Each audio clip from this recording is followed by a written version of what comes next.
नमस्कार, welcome to BR coding. आज आपल्या स्टुडिओमध्ये एक क्लासिक 350 आलेली आहे।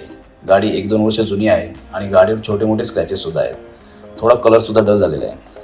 ही गाडी आपल्याकडे टेफ्लॉन कोटिंगसाठी आलेली आहे। बरेच जणांना हा प्रश्न असतो की टेफ्लॉन कोटिंग नक्की काय असतं, टेफ्लॉन कोटिंग किती जुन्या गाड्यांना केलं जातं, टेफ्लॉन कोटिंग म्हणजे नक्की काय केलं जातं। तर यासाठी आपण या गाडीचा टँकवर अर्ध्या पार्टवर आपण ही टेफ्लॉन कोटिंगची प्रोसेस करून दाखवणार आहोत। ते एकदा तुम्ही बघू शकता। कुठलाही ॲडव्हान्स कोट करताना किंवा टेफ्लॉन कोट करताना सुरुवातीला रबिंगची प्रोसेस केली जाते। आता तुम्हाला दिसेल की सिंगल रबिंगची प्रोसेस केल्यानंतर सुद्धा गाडीचे छोटे मोठे स्क्रॅचेस क्लिअर झालेले आहेत। कलरची शाईन सुद्धा थोडीफार दिसून येत आहे।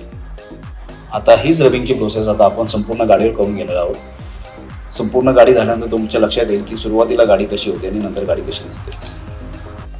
आता गाडीची सगळी प्रोसेस झालेली आहे। गाडीचे रबिंग आणि पॉलिशिंग झाल्यानंतर गाडी ही पूर्ण नवीन झाल्यासारखी दिसते।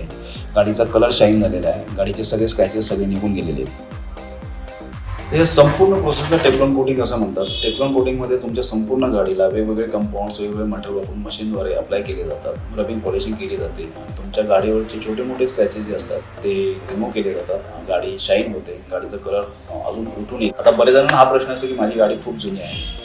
तर तुमची गाडी 10 वर्ष जुनी असेल, 15 वर्ष जुनी असेल आणि त्याच्यावर टेफ्लॉन कोटिंगची प्रोसेस केली तर तुमची गाडीसुद्धा एवढीच शाईन होते। तुमच्या गाडीवरचे छोटे मोठे स्क्रॅचेस निघून जातात। तुमची गाडी अगदी नवीन झाल्यासारखी सुद्धा दिसते।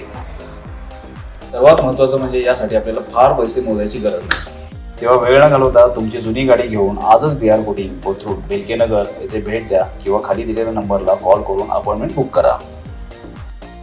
धन्यवाद।